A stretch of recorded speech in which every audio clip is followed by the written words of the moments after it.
What's up, guys? Welcome back to another review, and this time we're going to be taking a look at Live Free or Die Hard, the fourth installment into the Die Hard movie franchise.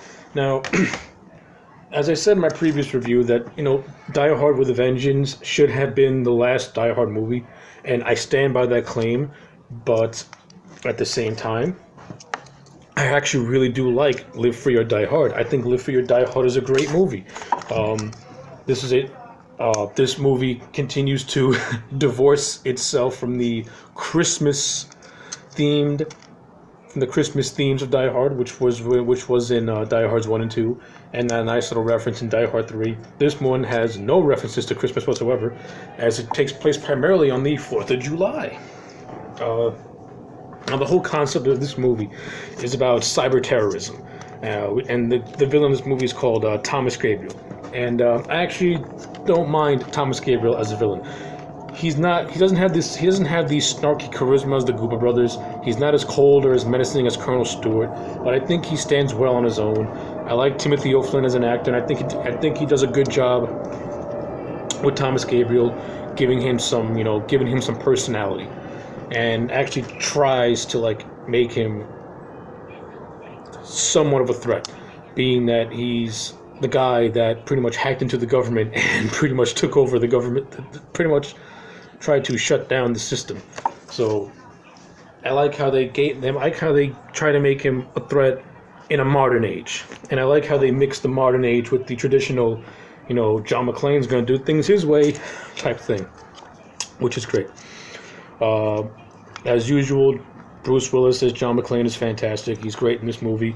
In this one, he is weathered, he's tired, he's divorced, his kids disown him, and he just does not want to get back into the saddle again.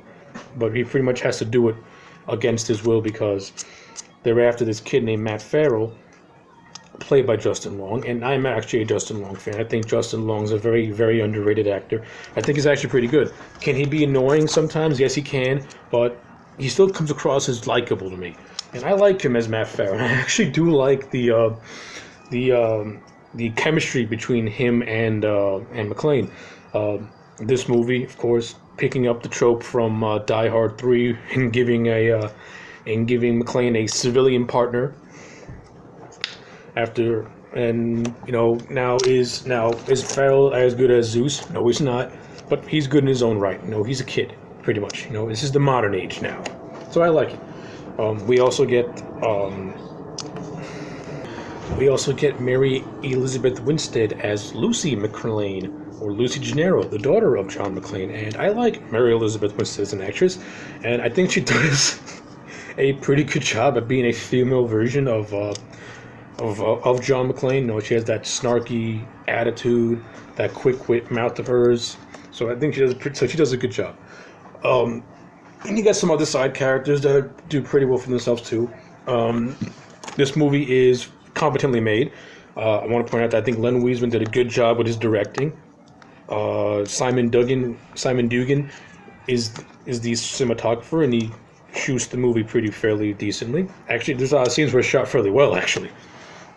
This movie has really good action set pieces, mixing up those practical effects with the CG, and Live Free or Die Hard, once again, is a perfect example on how you mix CG with practical effects, and it comes across as seamlessly if you do it right and if you got the passion for it.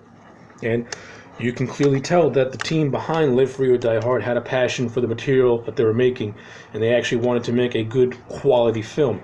And in my opinion, they made a good quality film. Is it as good as the first three? No, it's not. But is it good if you watch it on its own merits? I think it is. I think it is a lot. Now, since now we're in the modern age, the action set pieces can be more extravagant, in which they are. There's this cool little car chase in a tunnel, which is really fun. There's this scene where McClane pretty much kills a helicopter with a car, which is hilarious, and also pretty cool too.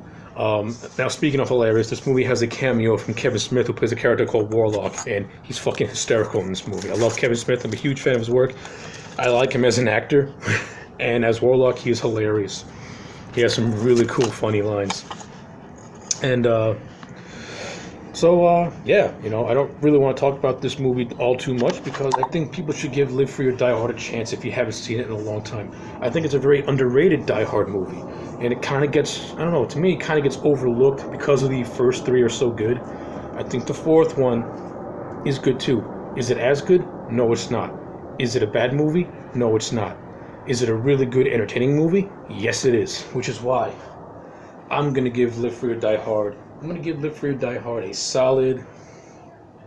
I'm going to give it a solid 8 out of 10.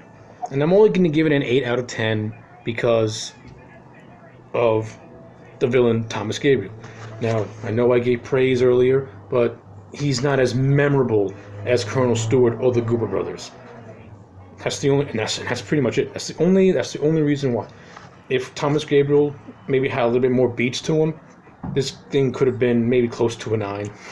But as it is, solid 8 out of 10. It's a very entertaining movie. It's a really good movie. And to me, Live Free or Die Hard is the last great Die Hard movie that'll ever come out because its predecessor fucking sucks. Anyway, I'm AJ Legend. Like, comment, and subscribe, and I'll check you back next time for more.